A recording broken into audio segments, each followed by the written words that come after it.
Thank you, Mr. Speaker. I rise today to highlight one of the crises that we're facing in our country, and it's obvious to so many, except unfortunately so many in this House, that we have a crisis at our southern border. We've not only seen over 4.7 million people cross illegally, many of whom are claiming asylum despite not qualifying for asylum, and we're also seeing record levels of fentanyl killing so many Americans each and every single day.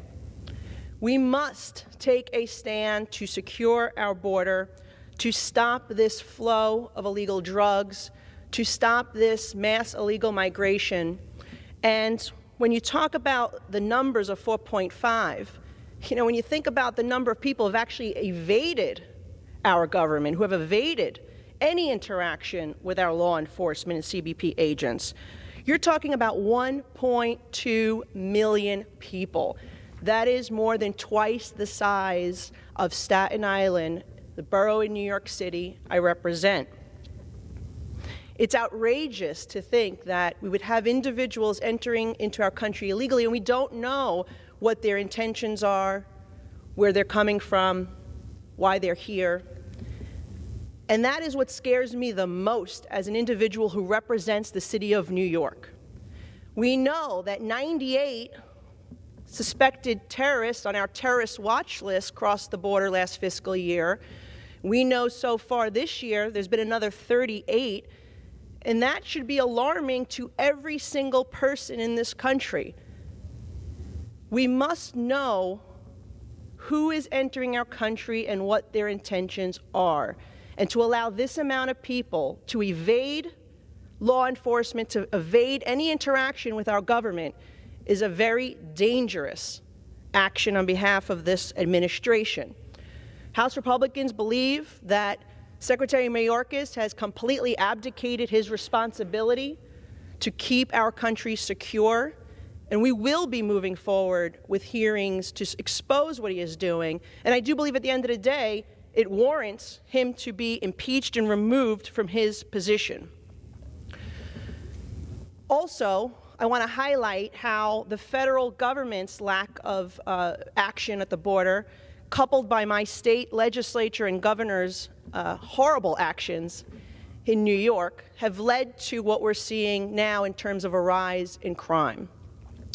First of all, New York is dealing with major actions in terms of crime, car thefts, people being released. In fact, just read yesterday in my district, 20-year-old guy who's been stealing cars. He's being released right back onto the street. It's been about 3 times. The first time he was arrested, it was for 20 counts of car thefts. Let's now look at what we're doing here. When I went down to Federal Plaza and I met with our ICE officials, well, they're saying that New York City is not cooperating with any detainer requests for people who are criminals. That means they either were convicted of a crime in their home country or they were convicted of a crime here. It is the worst of the worst in society that ICE is trying to remove from our country, and our local officials won't cooperate. I think that's outrageous that the city of New York continues to harbor people who are not only in this country illegally, but are committing crimes on top of it. And just the other day, New York City residents found out that they're paying to house, they're paying to feed, they're paying to provide services to individuals who were shoplifting in our state. Think about that. So now, not only crossing our country illegally, they're committing crimes. They were released back onto the street thanks to our state's ridiculous bail law. And on top of it, the taxpayers of the city of New York are paying to house and feed them.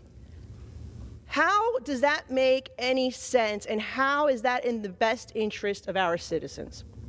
I'm the daughter of immigrants. I understand and appreciate the aspirations of the American dream. We need to work together to address what is happening at our border.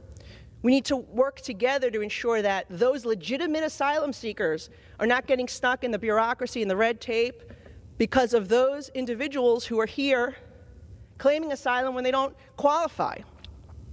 We have to work on our visa system to ensure that we address the labor shortage. You know, we should have more visas for employee-sponsored visas. We should have family-sponsored immigration as well. And I look forward to working with my colleagues to secure our border, and let's impose some common sense. Thank you.